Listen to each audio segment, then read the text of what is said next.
అవుతుంది road show. నిన్న షేక్పేటలో full success అయింది. ఇక్కడ భారీ ఎత్తున జనాలు ఇప్పటికే చేరుకుంటా ఉన్నారు. ఏం చెప్తారు?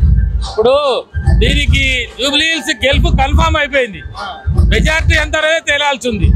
ఎందుకంటే దీనికి నిన్న షేక్పేటలో మొత్తం షేక్ అయిపోయింది, అడలైపోయింది, భూకంపం వచ్చేంత పని అయింది. రామన్న వస్తుండే అంటే ఇలా ప్రజలంతా ఒక జోషితోటి, ఒక ధైర్యంతో, ఒక హిమ్మత్ తోటి ఇమాందారీ నాయకుడు వస్తున్నాడు. ఇలా తెలంగాణ ప్రజలందరూ కూడా కేసీఆర్ని పోగొట్టుకొని తప్పు చేసినామని చెప్పి వాళ్ళందరూ బాధపడుతున్నారు. ఇలా తెలంగాణ సమాజం అంతా ఒకవైపు ఉంది, ఇలా కాంగ్రెస్ గవర్నమెంట్ ఒకవైపు అయింది. ఇలా తెలంగాణ జనం అందరూ కూడా ఏం ఆలోచిస్తారో జూబ్లీ హిల్స్ ప్రజలు కూడా అదే ఆలోచిస్తున్నారు. ఇలా రైతాంగం ఇబ్బందులు పడుతున్నది, నిరుద్యోగులు ఇబ్బందులు పడుతున్నారు. ఇలా బీసీలకు మోసం జరిగింది, ఎస్సీ ఎస్టీ వాళ్ళకి దళిత బంధు స్కీమ్ ఆగిపోయింది, బీసీ బంధు స్కీమ్ ఆగిపోయింది, గొర్రెలు ఆగిపోయినాయి, చేప పిల్లలు ఆగిపోయినాయి. ఇవాళ గ్రామీణ వాతావరణంలో ఎక్కడ అభివృద్ధి కూడా లేదు. కేంద్రం నుంచి డబ్బులన్నీ ఆగిపోయినాయి. మైనార్టీ సోదరులకు రావాల్సిన షాదీ ముబారక్ ఆగిపోయింది. ఒక్క మైనార్టీ నాయకుడు ఇవాళ ఎమ్మెల్యే కాలే, ఎమ్మెల్సీ కాలే, మంత్రి కాలే, ఇవాళ చైర్మన్లు కాలే. ఇవాళ ఆఖరికి రేపు ఎలక్షన్ అనగా ఇవాళ అజారుద్దీన్ తీసుకొచ్చి మంత్రి పదవి ఇస్తే నీకు మైనార్టీలు ఓట్లు వేస్తారు అనుకుంటున్నావు బిడ్డ. ఒక్క మైనార్టీ కూడా నమ్మే పరిస్థితి లేదు. ఇలా ఏమంటే ఏమంటున్నారు, ఇలా సందులలో గలీలలో మేము అన్ని తిరుగుతున్నాం కదా, మైనార్టీలతో మాట్లాడేస్తే అంత జూటాలన్నా అన్ని అబద్ధాలు అన్నీ చెప్పినారు. కానీ మేము ఎవరికి మంత్రి పదవి ఇచ్చినా మేము ఓట్లేసే సమయం లేదు, సందర్భం లేదని చెప్పి ముఖ్యమంత్రి ఇంకో మాట చెప్తున్నాడు. బీఆర్ఎస్ గెలిచినట సన్నబియ్యం బంద్ అయితే అట, తెల్ల రేషన్ కార్డులు బంద్ అయితే అట. ఒకవేళ బీఆర్ఎస్ గెలిస్తే మరి రేవంత్ రెడ్డి ముఖ్యమంత్రి పదవి నుంచి దిగిపోతాడా? ముఖ్యమంత్రి పదవి ఊడిపోద్దా? నువ్వు ఎందుకు చెప్తున్నావు ఆ మాటలు? అంటే అర్థం ఏంటి?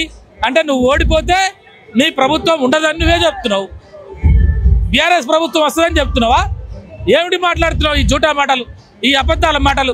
కాబట్టి నువ్వు గతంలో అబద్ధాలు చెప్పినావు, మళ్ళీ నువ్వు అబద్ధాలు చెప్పి ఓట్లేస్తుంటే ఎవడు నమ్మే పరిస్థితి లేరు, నీకు ఓట్లేసే పరిస్థితి లేరు. ఇక్కడ ఛాయ్ బండోళ్ళు, ఇక్కడ చికెన్ సెంటర్లు, ఇక్కడ ఉల్లిపాయలు అమ్ముకుంటోళ్ళు, ఇక్కడ అనేక రకాల టైర్లు పంపించారు చేసేటోళ్ళు, చిన్న చితక హోటలోళ్ళు, వీళ్ళంతా కూడా తెలంగాణ సమాజం అంతా కూడా బయట నుంచి వచ్చి బతుకుతున్న వాళ్ళు.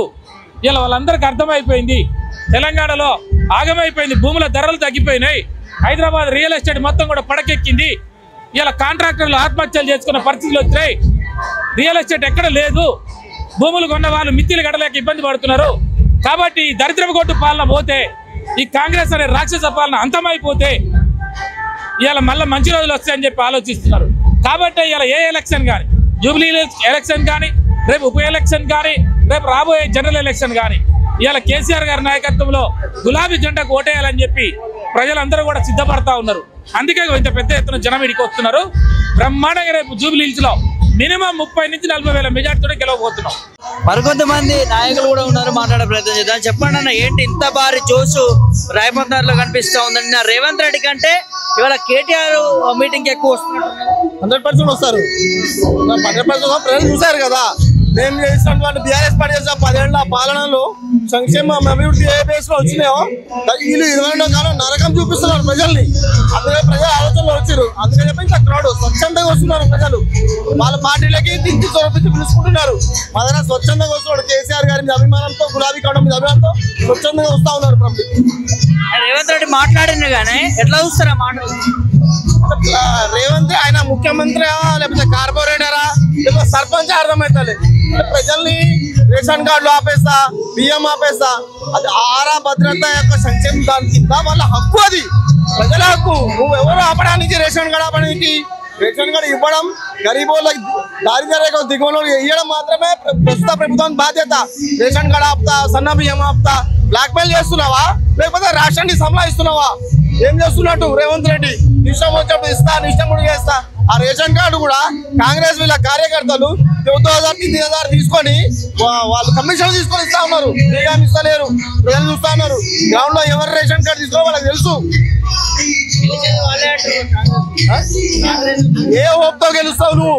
నువ్వు ఇచ్చిన 6 గ్యారెంటీలు అమలు చేసినావా?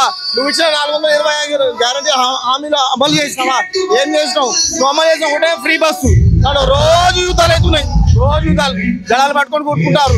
చిన్నప్పుడు నల్లల దగ్గర కొట్టుకుంటూ ఉండే లేడీస్ ఇలా బస్సులో చూస్తారు, సీటు పట్టు యుద్ధంలా కొట్టుకుంటా ఉన్నారు.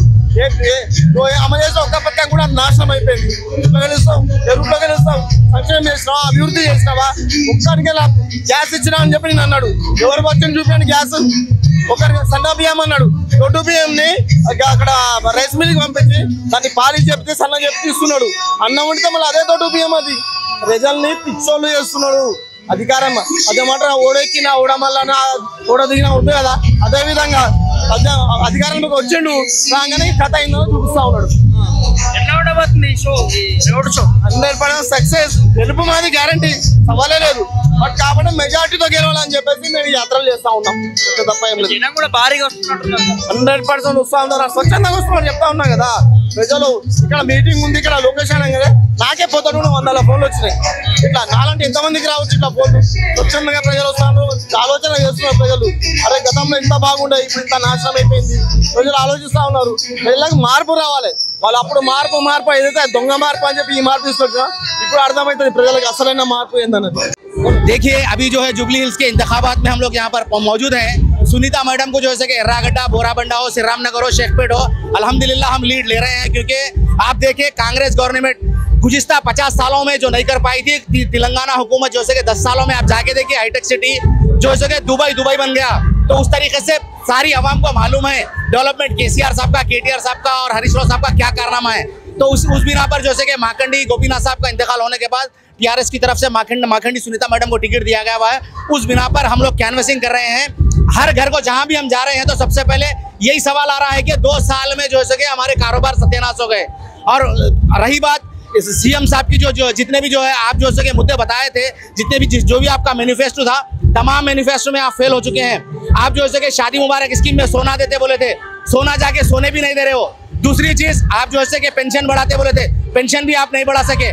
तीसरी चीज आप जो है रईतु बंधु को 6000 रुपए जो है कि एवरी एकड़ देते बोले थे, आप उसमें भी फेल हो चुके हैं। और सबसे बड़ा लाश तेलंगाना हुकूमत में अगर किसी को हुआ है, स्लम बस्तियों में अगर किसी को नुकसान हुआ है, तो हाइड्रा बोलकर जो है कि गरीब लोगों के, पूरे गरीब आवाम के घरों को तोड़ दिए आप। उस बिना पर जो है कि हर आवाम का यही कहना है कि टीआरएस गवर्नमेंट कंफर्म जो है कि 2028 में भी आएंगी और जुबली के इंतखाबात में इंशाअल्लाह ताला टीआरएस माखंडी सुनीता मैडम जीत रहे हैं। ये हम अभी से पहले ही मैं मुबारकबाद दे रहा हूँ।